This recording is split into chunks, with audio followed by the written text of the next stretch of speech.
আসসালামু আলাইকুম বন্ধুরা, আজকে আমরা একটা নতুন ব্যাগ তৈরির জন্য এসেছি। ব্যাগটি হচ্ছে মেয়েদের হ্যান্ড ওয়ালেট টাইপের, ছোট পার্স টাইপের যেগুলো আমরা বলি। এটার জন্য আমরা লম্বায় নিয়েছি 24, পাশে নিয়েছি হচ্ছে এই যে 12। আমরা মাপটা দেখিয়ে দিলাম, এই পাশে হচ্ছে 24, এই পাশে হচ্ছে 12। এখন আমরা এই কাপড়টা কাটার জন্য এটা নির্দিষ্ট মাপ আছে। আপনাদের সুবিধার্থে আমরা মাপটা একটা পেপারে দেখিয়ে দিচ্ছি। এই যে পেপারের উপরে মাপটা স্পষ্ট যাতে আপনারা দেখতে পারেন তার জন্য দেখিয়ে দিচ্ছি। এটা কিন্তু আপনাদের করার প্রয়োজন নেই, শুধুমাত্র কাটার যে প্রসেসটা সেটা দেখাচ্ছি। এই যে দেখে নেন, এটা হচ্ছে লম্বা এই যে 24, পাশে কিন্তু এই যে 12। প্রথমে আমাদের যেটা করতে হবে, আমাদের এই সাইডে 8 ইঞ্চি করে মাপ দিয়ে নিতে হবে। এই দেখেন দুই পাশেই 8 ইঞ্চি, অর্থাৎ এই পাশে 8 ইঞ্চি, এই পাশে 8 ইঞ্চি, 8 ইঞ্চি করে এভাবে করে এটা সমান মাপ দিয়ে নেবেন। অলরেডি কিন্তু আমার কাগজটায় দেখতেই পাচ্ছেন এই যে মাপটা দেওয়াই আছে, মাপ দিয়ে নেবেন। তারপর এই সাইড থেকে এই যে লম্বা এখান থেকে এই পর্যন্ত এসেছে, এখান থেকে 3.5 ইঞ্চি, এই দেখেন অলরেডি আমার দাগটা দেওয়াই আছে 3.5 ইঞ্চি, আমি কিন্তু দাগ দিয়ে নিয়েছি। সেমভাবে এই পাশে এই যে যেখানে 8 ইঞ্চি, 3.5 ইঞ্চি করে দাগ দিয়ে নেবেন। তারপর হচ্ছে সেমভাবে আবার এই তো আপনার এইভাবে একটা স্কেল করে নেবেন লম্বায়। এই দেখতে পাচ্ছেন আমার পুরোটা স্কেল করা আছে।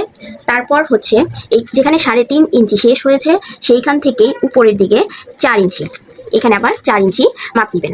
4 ইঞ্চি মাপ নেবেন। আবার সেম এই যে যেখানে 3.5 ইঞ্চি শেষ হয়েছে এখানে কিন্তু আবার 4 ইঞ্চি না, এখানে হচ্ছে 4.5 ইঞ্চি মাপ নিতে হবে, এতটুকু। এই দেখেন আমার অলরেডি দাগ দেওয়া আছে। তারপর হচ্ছে আপনারা এভাবে স্কেল করে নেবেন মাপটা। এই পর্যন্ত আমরা গেলাম, এখন আমরা এটাকে কেটে দেখাচ্ছি। আমরা হচ্ছে এটা কাটিং করে নিয়েছি। এখন আপনারা দেখতেই পাবেন যে আমরা যে মাপটা নিয়েছিলাম সেই মাপ মতো আমরা পুরোটা হচ্ছে কেটে নিয়েছি। এখন যে কাজ সেটা হচ্ছে আপনারা এটাকে এভাবে ফোল্ড করবেন, এই তো সমান করে ফোল্ড করবেন। ফোল্ড করার পরে আপনারা এই সাইডটাতে একটু ইউ শেপ করে কেটে নেবেন। আমরা কেটে নিচ্ছি, দেখতেই পাচ্ছেন দুটাতে সমান হয়, এই জন্য ইউ একসাথে করে ফোল্ড করে ইউ শেপ আকৃতির করে আমরা কেটে নিচ্ছি। এই তো আমরা এখন কেটে নিলাম। কেটে নেওয়ার পরে এটা দেখতেই পাচ্ছেন এটা একটা ইউ শেপ আকৃতির হয়েছে।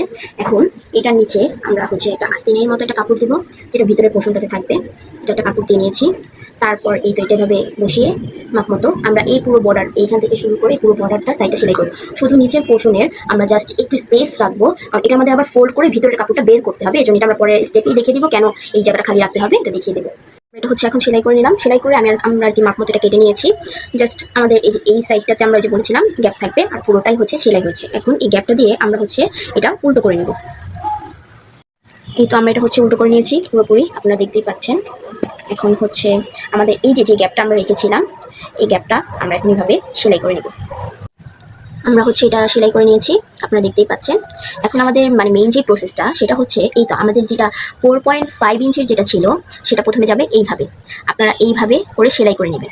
তারপরে যে সেকেন্ড ধাপটা, তারপর এই পাশের 4 ইঞ্চির যেটা ছিল সেটা যাবে ঠিক তার উপর দিয়ে এইভাবে।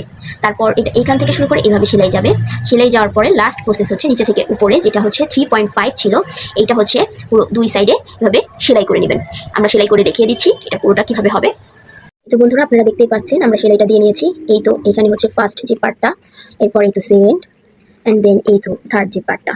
এখন আমাদের কাজ হচ্ছে এই উপরে যে পোর্শনটা আছে এইটা তো এভাবে স্টেবল করবো। এভাবে স্টেবল করার জন্য আমি ইউজ করতেছি টিপ বোতাম, যেটা আমরা বলি। এটা আপনারা যে কোনো লোকাল শপেই পাবেন। এটা মিডল বরাবর আমরা এই তো এখানে এভাবে করে সেলাই করে নেব বন্ধুরা।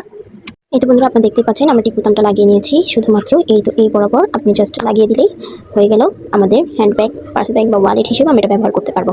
ধন্যবাদ সবাইকে আমাদের পুরো ভিডিওটা এত সুন্দরভাবে দেখার জন্য। প্রথম থেকে শেষ পর্যন্ত অবশ্যই আমার চ্যানেলকে লাইক, সাবস্ক্রাইব করবেন অ্যান্ড কমেন্ট করে আমার পাশে থাকবেন। আবারও ধন্যবাদ।